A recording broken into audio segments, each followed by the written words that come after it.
Commanders hire Dan Quinn to match with their new general manager, Adam Peters, to lead this franchise into the future. The way that we live is not for everybody, okay? It's not, all right? Because we're going to run and put our bodies on people in a violent manner. Whether the team is giving us the highest of highs or the bluest of blues, we'll cover it all here on Commanders Nightly News. I, of course, am your host, Louie T. Thank you for joining me. Let's get to tonight's lead story. So the next evolution of this recalibration is to handle success. Team has won 2 games in a row. Big momentous win on Monday Night Football. You have to parlay that momentum into more success. That's what the good teams in this league do. I'm not telling you that's where we are right now. And we're trying to change the narrative. We're trying to change the culture. I don't know if you've seen what that Monday night performance has done, but I told you this has changed everything. We went from, and I saw a list of these power rankings, and not that they mean anything, but understand that the narrative is shifting when on every single power ranking, this team was either 27th, 26th, or 25th, right? There were no higher than 25 on anybody's power ranking prior to week 3 going into the game against Cincinnati. Now, 18, 17, 16, 15. I've seen them as high as 14 on SI's power ranking, okay? So, and no lower than 18, no lower than 18 on anybody. And most of them were 16, 15, or 14. So it's shifting, right? I mean, we jumped a full 10 spots on some power rankings, or 8 or 9 spots. And so that's 2 in a row. Big win, national stage. Everyone's buzzing. Everybody's talking. And now all of a sudden there's expectations. Hey, maybe you are good. Maybe you do have a shot. Maybe this guy is a transcendent quarterback. Maybe he has a chance to be really good and elevate this team, this organization, so forth and so forth. These are all things that are starting to creep into the minds of us as fans, but the players can't fall victim and prey to that. Let us do that. I always say, let us do that. That's our job, to blow things out of proportion, to go crazy and, take a game and turn it into something maybe bigger than what it is. That's our job. That's why I love Jaden Daniels saying it was just one game. I'm on to the next one. I love the fact that everybody's excited and wants to tell me how great I am, but I'm on to the next game, right? That game doesn't matter anymore. We got to find a way to get it done this week. That should be the mindset of the team, all right? Let us as fans go crazy, right? Let everybody else go crazy talking about how great of a performance that was. And so this is what you want to hear as a fan. I want to hear that they're locked in and they're getting ready for Arizona and trying to make it 3 in a row. And if you really want to take that next step, the next step in this recalibration is, how do you take the momentum built from Monday night, built from beating the Giants the week prior, and parlay that into a second consecutive road victory? Are you aware that this Commanders team has not won back-to-back road games since 2022? Probably not a surprise to you, because we didn't win but 4 games last year. Now, granted, 3 of the 4 were on the road, so they could have come in back-to-back fashion, but that wasn't the case, right?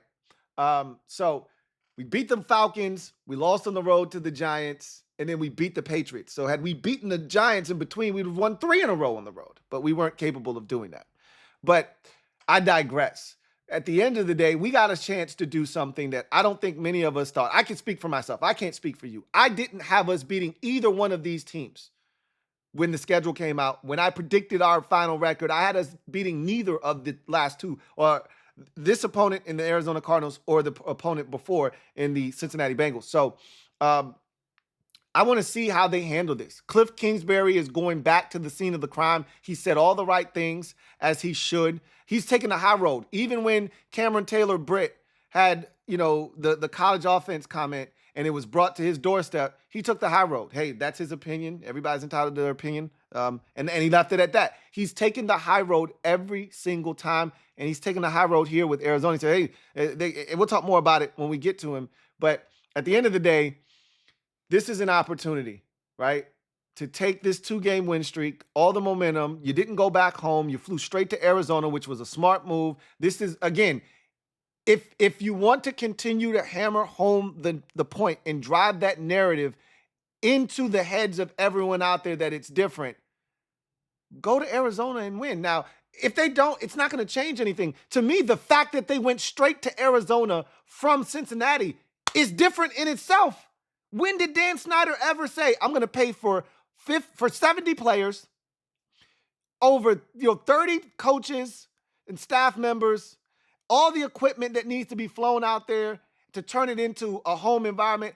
When's the last time he decided to reach in his wallet and say, I'm going to pay for all of that stuff? I'm going to give you the best chance to win because that's what's important. He's never done that. He's never said, hey, don't worry about going home. You guys go directly there and stay there for the entire week. He's never done that. He was too cheap to do that because he was only concerned with how he could fatten his pockets. He didn't care about winning. It's already different. Now we got another chance to prove that it's more different than ever before, right? And so let's see if they can take advantage of this opportunity. I said that on Monday. You have an opportunity here in front of you. Can you take advantage? They did.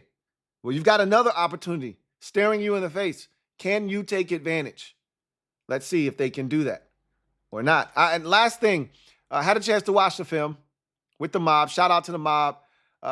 It was a really fun session because, it was a great game to watch. Defensively, you know what?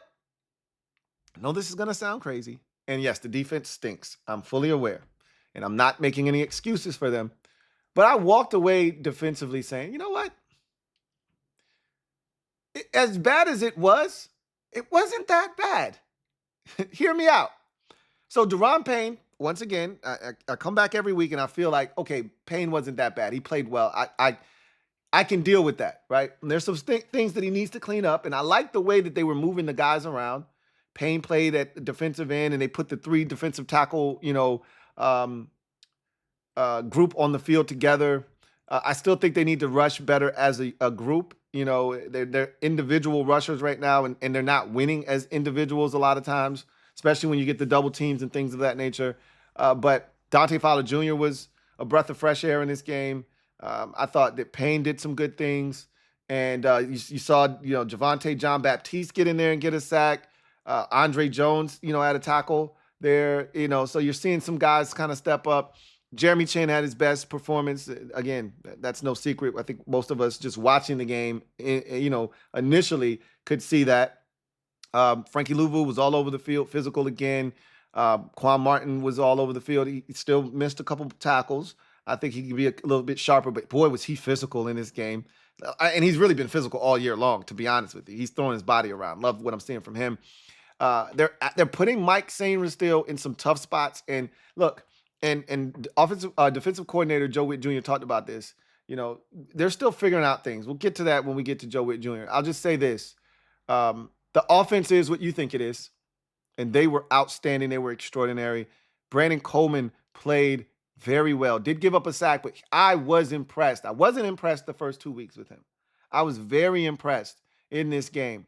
And so he's trending, as DQ said, he's trending in the right direction. The arrow is pointing upward for him. And he's going to be starting here shortly. That's where they're trending. He literally played one less snap than Cornelius Lucas in Monday night's victory. So he's trending towards taking over the lion's share of the snaps there. And eventually he's going to be the left tackle of this team. And we'll see how he does. And then we'll have a real sample size to judge him with to figure out, do we need to address left tackle or do we already have that player on this roster? I thought Johnny Newton was solid.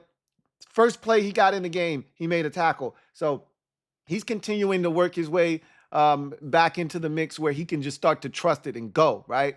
And so I like a lot of that, what we're seeing. There's a lot of good here. And defensively, there's a lot of work to be done. I'm not giving up. I'm not. I don't know why I feel this way. We'll talk about it when I get to Joe Whitt Jr., but just know this. I don't think the defense is going to be this bad all season long. I'll just say that. And I know that's an easy statement to make. We're only 3 weeks in. I don't think most of you think this is going to be fixed. So I feel comfortable saying that and it not just be some blanket easy statement to make. I think most of you think this is the defense. Gonna have to score 38 to win every week because the defense sucks. I don't think that's going to be the case. It probably will be in week 4, but I think starting in week 5 against Cleveland, we got a shot to turn this defense around and start playing better. But you might have to take one more week of this defense looking like hot ass. So let's get to in other news, where we heard from both coordinators, Kliff Kingsbury and Joe Whitt Jr. We'll talk about what was said there, but as we always do, let's get to the injury report for both teams after Thursday's practice and talk about any abnormalities or things that we've seen as they progress throughout the course of the week. We start with the good guys, and we already know that Clelin Ferrell and Austin Ekeler aren't going to play. So we can go ahead and remove them from the conversation moving forward this week. Jamison Crowder, dealing with a calf injury, has not practiced all week. That's not a good sign for him to play on Sunday. Sam Cosmi, Achilles. Anytime you hear Achilles, you get nervous. Probably was a little sore after the game. He was limited today, which is a good sign.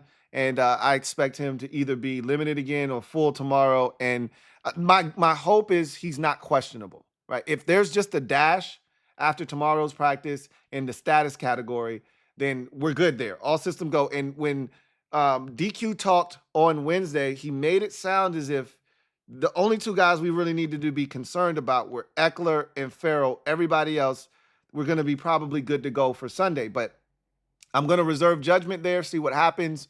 Crowder looks like he may be a DMP on Sunday as well.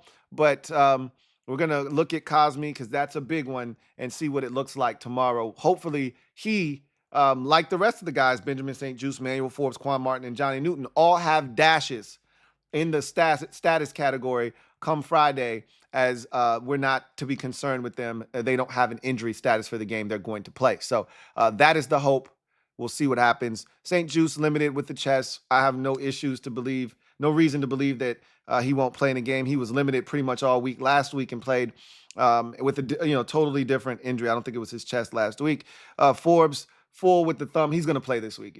Barring some kind of setback, he's going to play. I'm not really too concerned with that anymore. Quan Martin, elbow, full today. Feel good about him. Johnny Newton, already know he's going to play, again, barring any kind of setback there. So I don't have anything to worry about with him. Now you go to the ops in the Arizona Cardinals in their week 4 injury report. And as you can see, Trey McBride, I think he's going to be out with the concussion. Similar to Austin Ekeler, quick for us. It's a quick turnaround, not for them, but it's hard to come back from a concussion a week after sustaining it. It's just tough to do. I don't see him playing, and that's a big blow because he's a dynamic tight end, as Joe Whitt Jr. talked about at his presser. Tonga, the defensive lineman, he didn't practice for the second consecutive day. He seems like he may be trending towards not playing. Buda Baker, full with the quadricep. Same could be said. Well, same for Dennis Gardeck, which I told you he wasn't going to be out of this game with a finger injury. So those two were full. Same could be said for Dante Stills, the other defensive lineman that's on this list. But Marvin Harrison Jr. with his quadricep and Kelvin Beachum with his hamstring were both limited. I don't think those are things that they need to be concerned about. Those guys, in my estimation, are going to play on Sunday. So outside of Trey McBride, who is a big part of their offense, I think they're going to be relatively healthy, are the Arizona Cardinals heading into the game. Now, I do think they lost one of their starting tackles for the season against the Lions to a ACL or something like that. So that's something else to keep in mind.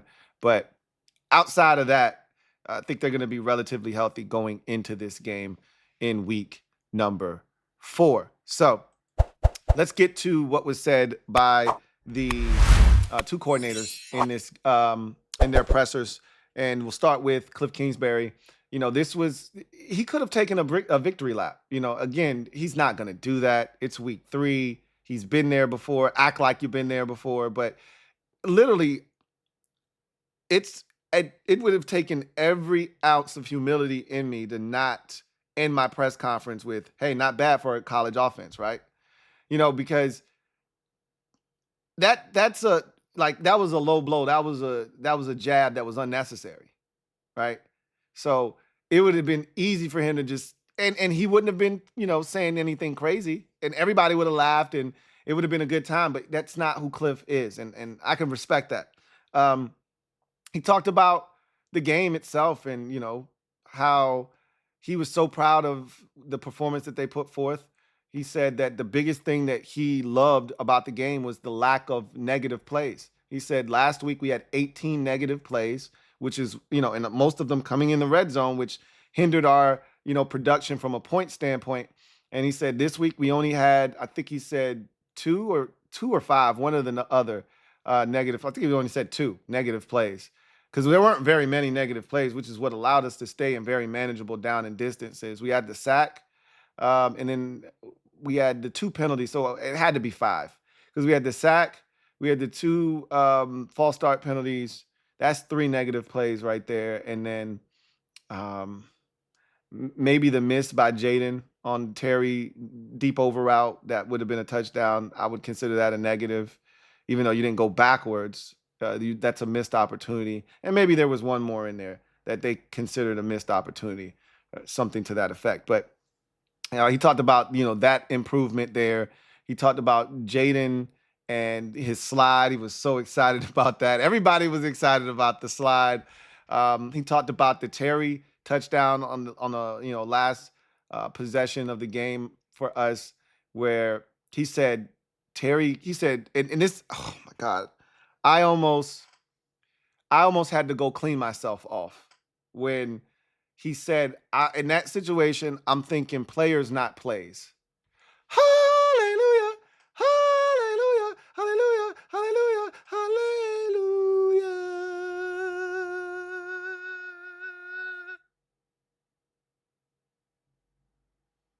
What have I been saying for years? Too many times, too often, these coordinators with their stinking ass massive egos want to force their scheme on the people. And instead of them thinking players and not plays, they say, hey, gotta run this play here. And the shit doesn't work. Instead of just going to your best player when your best is required, go to your best. And if that best isn't available because they take him away, somebody else has an opportunity to step up and make a play. But if they're going to give your best guy one-on-one, go to your best. Terry came over to the sideline and said, hey, I want it. Give it to me. I can do it. And Kliff said, okay. And he said, I jacked up the play call. Kliff said, I jacked up the play call. I screwed it up because I was trying to get Terry, on that side of the field, away from the trips, away from all the activity. And so I called it wrong, and Jaden had to get everybody lined up. So that's on me. Because remember, I said we got out of the timeout, and we were still discombobulated, running around, and, Luke McCaffrey didn't know where to line up, and Jaden's telling him, hey, get over there, right? And barely got the snap off after we just burned our last timeout. But, and I love the fact that these coordinators own their shit, right? Like, yeah, look, no, I effed up. Like, Kliff in week one said, hey, that was the worst play call I've ever had. When Jaden scored that last touchdown in the garbage time, he was like, yeah, that was the worst play call ever. They loaded the box up. They had that play dead to rights, and I didn't give him, an out. I didn't give him an answer to that. He just had to run it, and he still scored, right? So he was like, yo, I didn't even get the formation right. I called it on the wrong side, and Jaden had to get everybody lined up. But we were trying to go to Terry, and it got done. And so he talked about that. He talked about going back to Arizona, and he said, look, I am forever grateful because, they teed it up for him to be, he's like, is there any animosity? Are you disgruntled in any way, shape, or form about how things ended in Arizona? He's like, no, hell no. He said, that's why my house is still here. I appreciate them giving me the opportunity. And a lot of those guys I still have close relationships with, Buda Baker and this, that, and third. He named a bunch of guys, and he said, I love those guys. And Kyler, and he's like, look, they gave a chance to a fired college coach. The first time in NFL history that a guy that got fired in college immediately got a job as an NFL head coach. He said, I can't thank them enough for the opportunity. I'm forever, indebted to them. So he's like, no, there's no animosity on this end. So he talked about that. He talked about Brian Robinson having to have an extended role potentially. He's like, we don't want to overuse him and put his workload to a point where, it's affecting him moving forward because we got a long season ahead of us. He says there's no replacing Austin Eckler. That's a big blow, which we all know, right? But he's like, we trust the other guys. We trust the other guys. Whoever we elevate off of the practice squad, obviously Jeremy McNichols, we trust the other guys to come in here and play well. He talked about Noah Brown and his impact and, what he's been able to bring to the table, and they've been very impressed with him. So have I. And so he feels really good about the trajectory of this offense and where they're heading and the things that they're doing. And he's a huge part of the success. Make no mistake about it. Kliff has been extraordinary this season, and I hope it continues. He definitely sounds like a guy that wants to be a head coach again. I'm not buying the whole I don't want to be a head coach act that some people said. He said he wants to be a head coach again. And it's only a matter of time, but I'm going to enjoy him while he's here because he's doing a fantastic job, right? Then you get to Joe Whitt Jr. And the first thing he started off the press conference talking about is he said, we're a lot closer than any of you think defensively. And that was a really interesting way to start the press conference. He has not struck me one time as a guy that seems overwhelmed or that this is above being fixed. Now, with that said, what is he supposed to do? I've seen coordinators who have been in over their heads talk as if everything was fine. Right? I've seen that many a times. Here's the difference with Joe Whitt Jr., for me at least. He is so confident in what they're preaching, and the results have been there in the past. So he knows what they're teaching works. Now it's about figuring out who can do what. And I think that's the biggest struggle. And if you listen to him talk, that's the biggest struggle. It's not the system. It's not what they're asking them to do. It's who they're asking to do it. And now he takes full ownership and blame of everything that's going wrong because he's like, I got to figure out who can do what. And we still haven't figured it out yet. And that's been the issue. He's like, we got to get fully healthy and then we can figure out who can do what. He's like, I'm begging for somebody, especially in the secondary, specifically at corner. I'm begging for somebody to say, hey, that's my spot. I'm good right here. You don't got to worry about me. Nobody stepped up. Not a single one of these guys have stepped up and said, hey, you can rely on me. Count on me. I got it. And so that's just a part of the situation being what it is. It's a recalibration. And we don't have dogs at corner right now, right? We don't have guys that can cover in man coverage. And he's like, we were getting gashed in cover 2 with the cover 2 shell. We didn't have enough bodies in the box. So we would get, aggressive, bring somebody down. And as soon as we did, we get one-on-one, they take advantage. It's my fault because I got to teach them, hey, this is the look. If we're going to give them one-on-one, you got to shade to Jamar Chase's side. Make T. Higgins beat you deep then. You can't be Jamar Chase. And then I watched the film and I told the mob this. On the first Jamar Chase touchdown, that's all on the rookie. And it's Mike Samer still. And I'm like, I'm not mad at him. He's a rookie. They thrusted him outside. He doesn't know, and I'm not saying he doesn't know the proper leverage, but with time, he will understand, where's my help? You play to your divider leverage. The safety was in the middle of the field, but he was shading towards Mike Samerstill's side. So you've got help to the inside. You can't play inside technique and give him the outside because your help is to the inside. You play outside technique, force him inside, right? His release should have been up the field towards the safety so Joe doesn't have throwing the football towards the pylon away from the safety help.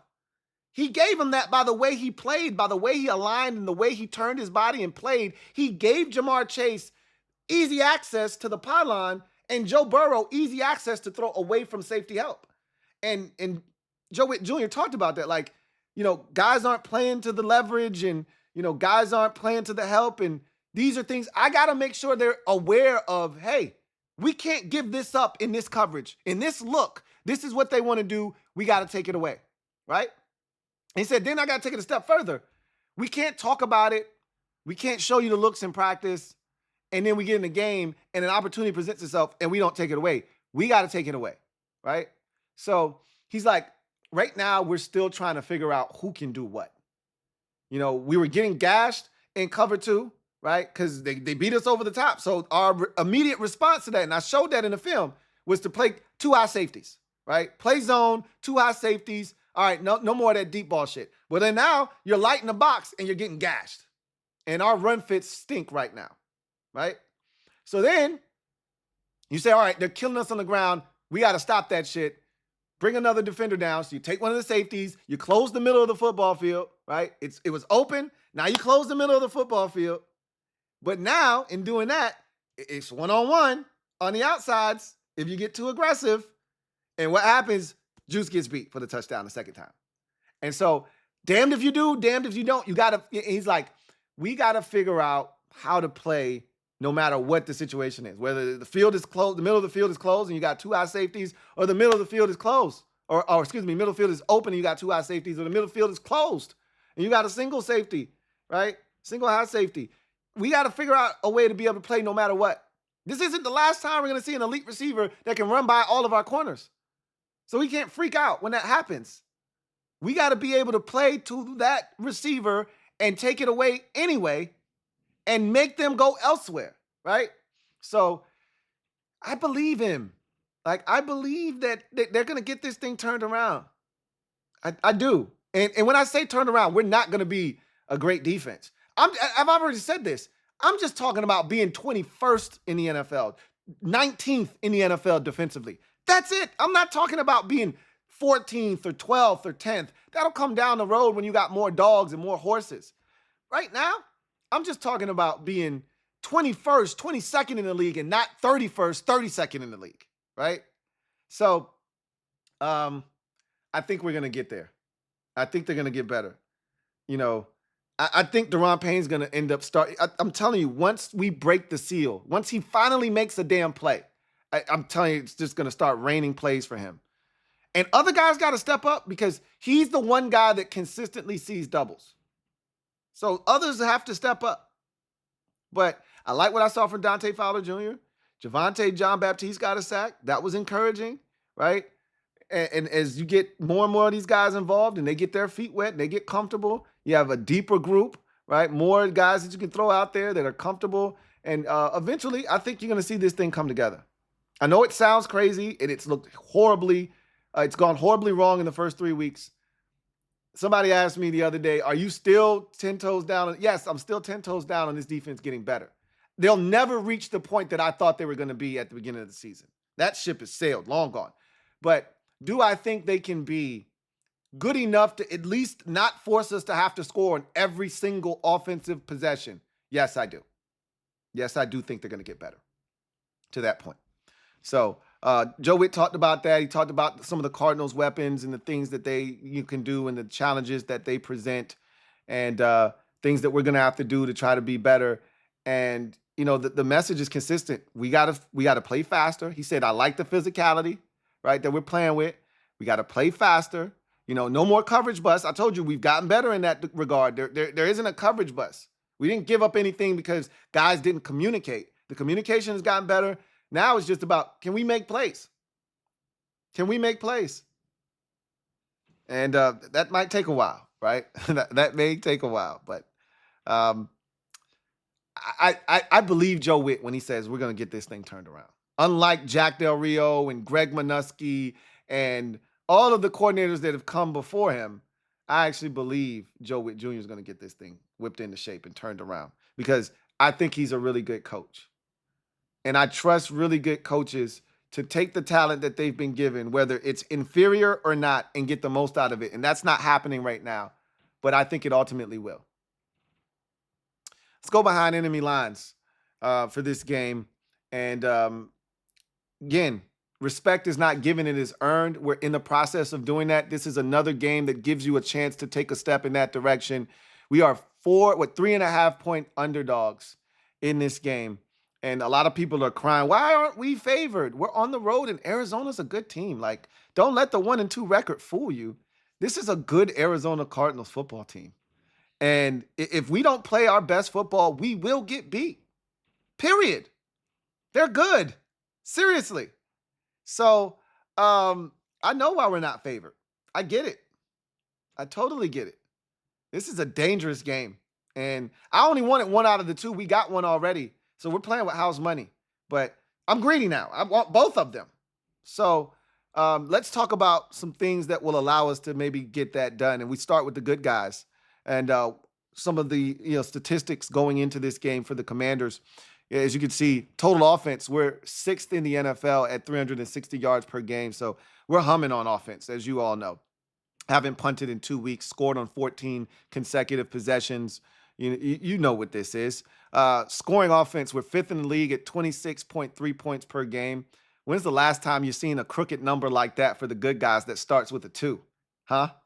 Hey, how about that? Now, it's only 3 games, and a 38-pointer in the last one definitely bolsters the average, but we've scored 20 or more in every single game this season. So far cry from the days of 17 to 15 and hoping that we could score, 23.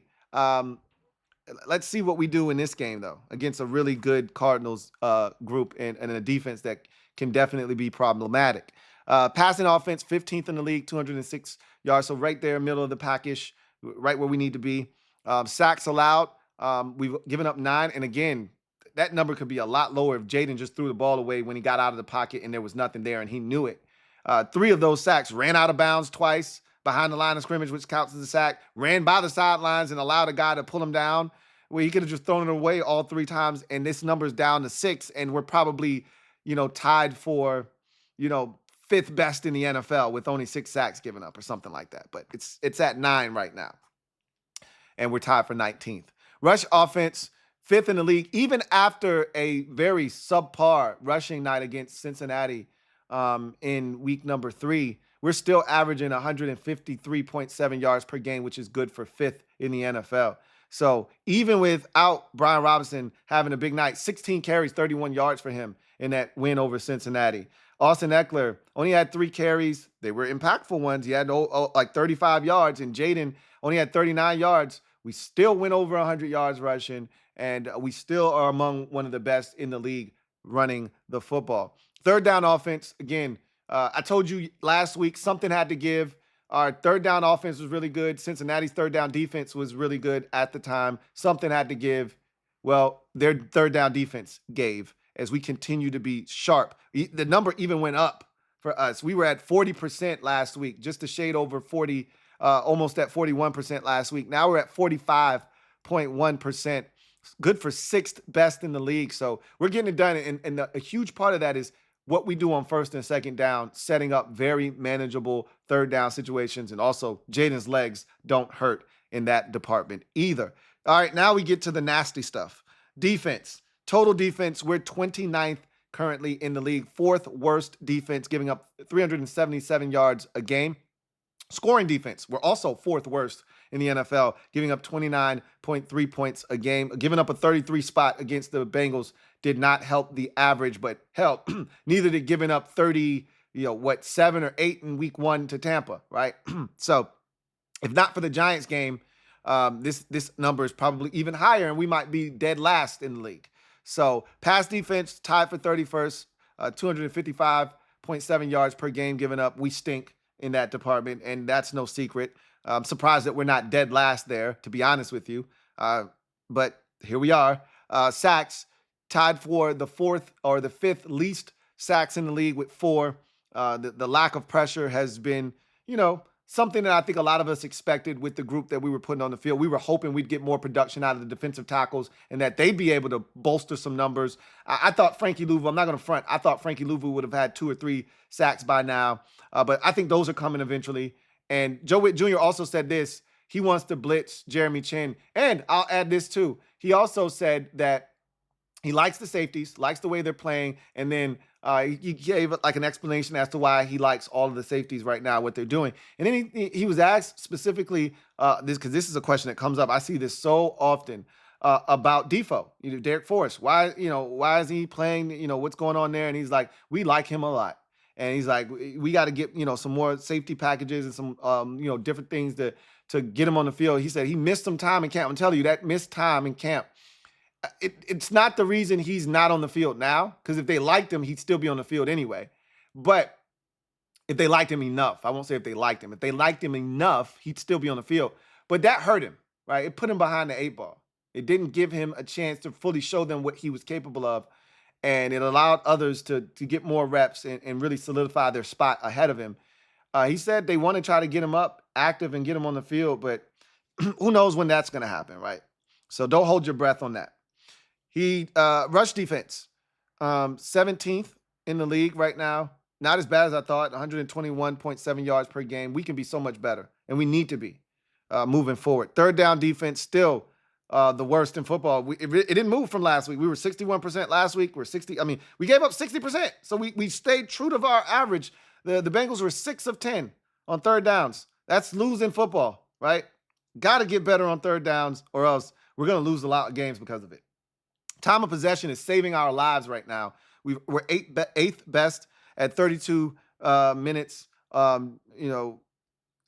that's saving us. Keeping this stinking ass defense off the field and keeping the offense on the field is what's really saving us. That and the last number, turnover differential, +1, tied for 7th in the NFL. Not turning it over, because I talked about this before the season started. We're not good enough to turn the football over and overcome those types of mistakes. So the lack of turnovers masks the fact that we haven't really generated any turnovers, just the one against the Giants. But it's okay because we're not turning it over. The minute that those turnovers for us start to happen, we better be getting turnovers on the other end, or we're going to be in some serious trouble. So now you carry this over and you take a look at the Arizona Cardinals. And they're 7th in total offense this season at 345.3 yards. So they're humming, right? 4th best scoring offense at 27.3 points a game. They got a 41-point outburst under their belt this season. They've scored some points. Went to Buffalo in week 1, gave the Bills all they could handle, scored 29 points in that game. So this is no slouch here, right? Passing offense, 17th in the NFL at 201 yards per game.